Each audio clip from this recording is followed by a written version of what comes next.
Hello and welcome to Aimee Nolte Music. I'll tell you what, the last time I took a walk, held a selfie stick, and talked to you about jazz, somebody told me it was really, really bumpy. Somebody also said that they think I'm a super dork. Today I skate.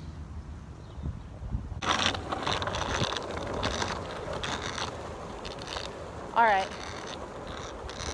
so you saw the title, Play What You Hear, the Myth.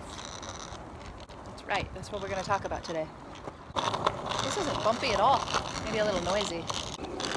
So you know about me by now that one of my main things is that you always have to try to hear what you're playing, sing what you're playing. It's like, they're like one and the same, right? Because I think it's super important to be locked in, to have your whole soul be part of what comes out of your instrument.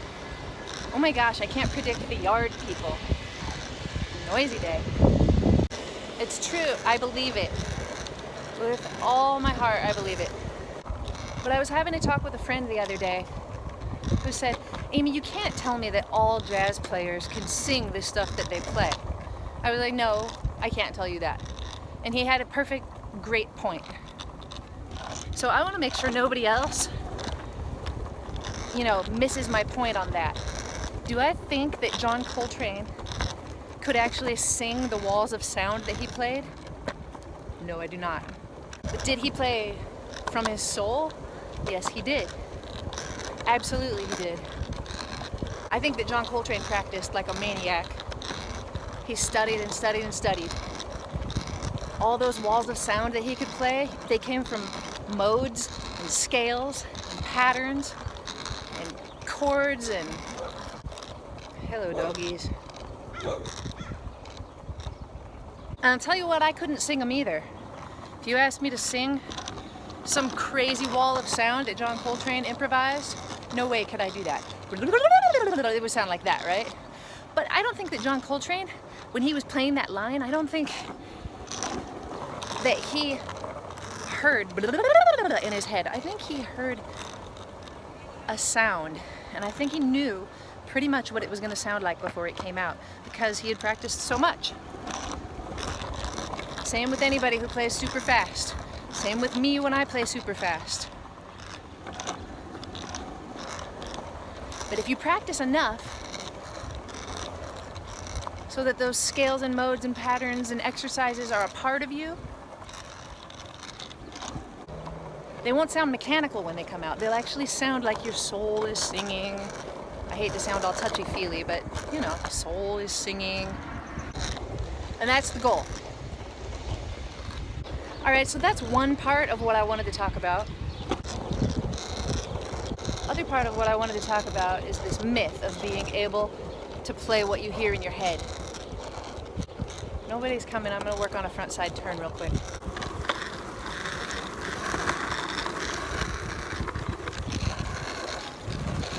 Have you ever heard anybody say that?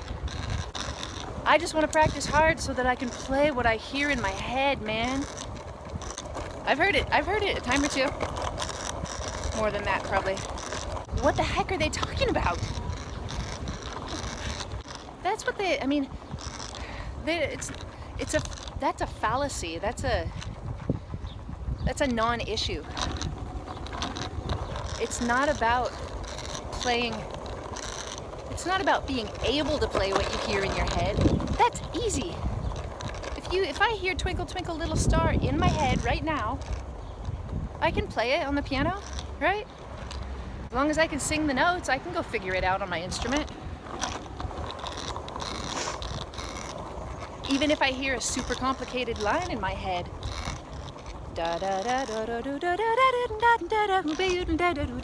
if I hear something like that, I can go to my piano, I can figure it out.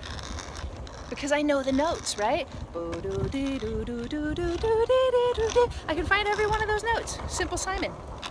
But, how do I know that lick? How did I hear that lick in my head in the first place? Now, what I heard in my head was not it's not that.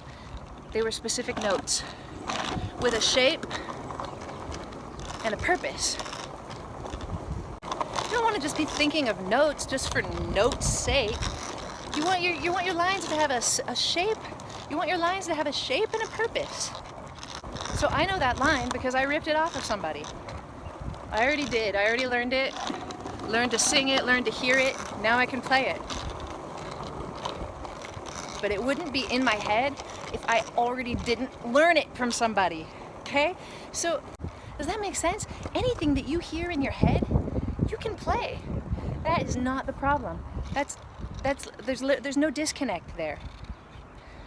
As long as you're a pretty competent musician, that's the case.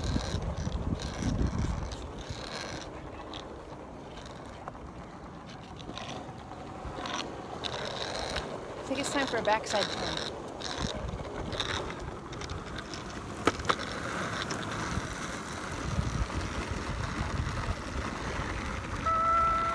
So what is the issue? I'll tell you what the issue is. You're not listening to complicated enough stuff. And you're not paying close enough attention to the complicated stuff to be able to learn it. If all you listen to is stuff that you can already sing, you're not pushing yourself. You can already play all of that, really. You can't play it fast. You can play it slow and work it up to tempo.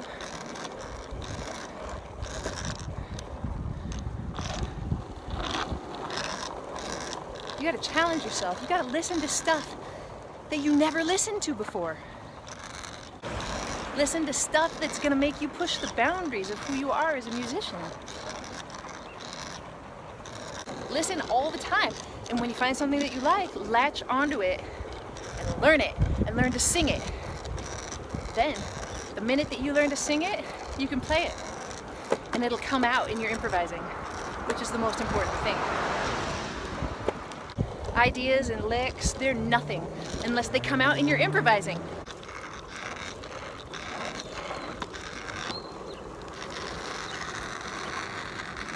So that's my point for today.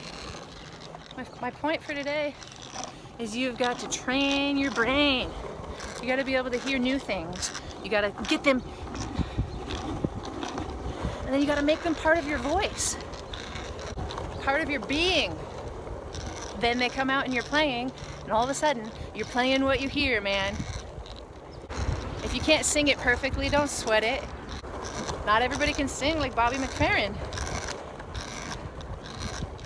If they could, the world would be a pretty boring place. Thanks for coming out. Get some exercise with me.